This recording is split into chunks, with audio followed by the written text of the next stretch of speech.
कौशिकर्षिः श्री सीतारामचन्द्रो देवता अनुष्टुप् छन्दः सीता शक्तिः श्रीमद्हनुमान् कीलकम् श्रीरामचन्द्र प्रीत्यर्थे जपे विनियोगः अथ ध्यानं ध्यायेदाजानुबाहुं द्रुतशरधनुषं पद्मपद्मासनस्थं पीतं वासोवसानं नवकमलदलस्पर्शनेत्रं प्रसन्नं वामां कारुण्यसीता मुखकमलनिलं निचरन्धानं नानालङ्कारातीतं दत्तकमलजटा मण्डनं रामचन्द्रम् इति ध्यानं तं रघुनाथस्य शतकोटिप्रविस्तरम् एकैकमक्षरं पूसा महापातकनाशनं धात्वा नीलोपदश्यामं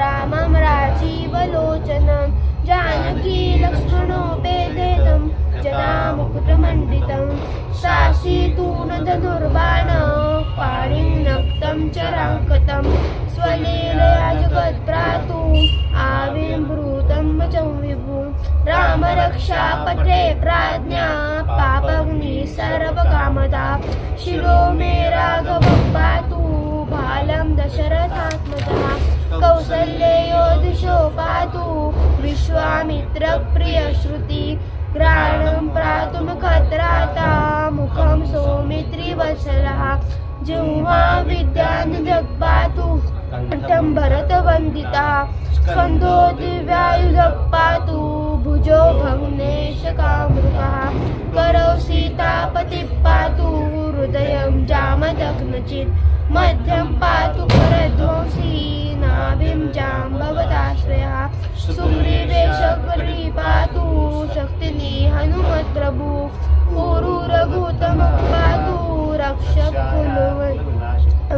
जानुनी सेतुकृत् पातु जङ्घे दशमुखान्तकः पादो विभीषण श्रीदः पातु रामो किलं वपुः एता रामबलोपेतां रक्षाय सुकृती पठेत् सचिरायु सुखी पुत्री विजयी विनयी भवेत् पातालभूतलव्योमचारिणः जन्मचारिणः न द्रष्टुमिच्छतास्ते रक्षितं रामनाभभिः रामेति रामभद्रेति रामचन्द्रेति वा स्मरं नरो न लिप्यते पापैः भुक्तिं मुक्तिं च विन्दति जगच्चैत्रैकमन्त्रेण रामनाम्नाभिरक्षितं यः खण्डे धारयेत् तस्य करस्था सर्वसिद्धयः वज्रपञ्जरनामेदं यो रामकवचं स्मरेत् अव्याहतानि सर्वत्र लभते जयमङ्गलम्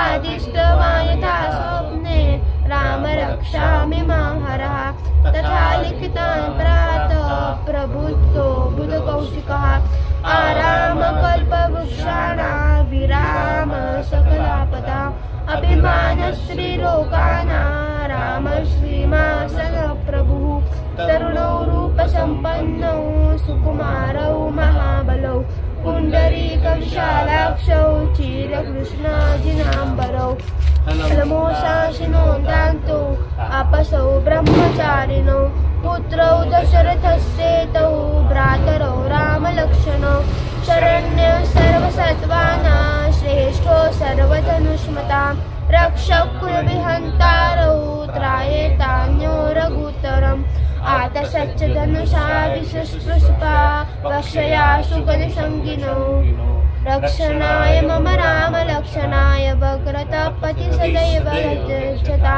सन्नद्धः कवची खड्गी तापमानोदरो युवा कच्छं न मनोस्माकं रामं पातु स लक्ष्मणः रामो दाशरथी शूरो लक्ष्मणाचुरोपदी काकुत्स्थः पुरुषः पूर्ण कौसल्यो रघुत्तमः वेदान्तो वेदो यज्ञेश पुराणो पुरुषोत्तमः जानकी वल्लभ श्रीमान् अप्रमेय पराक्रमः इत्येतानि जपे नित्यं मद्भक्तश्रयान्वितः अश्वमेधादिकं पुण्यं रामोदिनशोषया लक्ष्मं पाद्माशं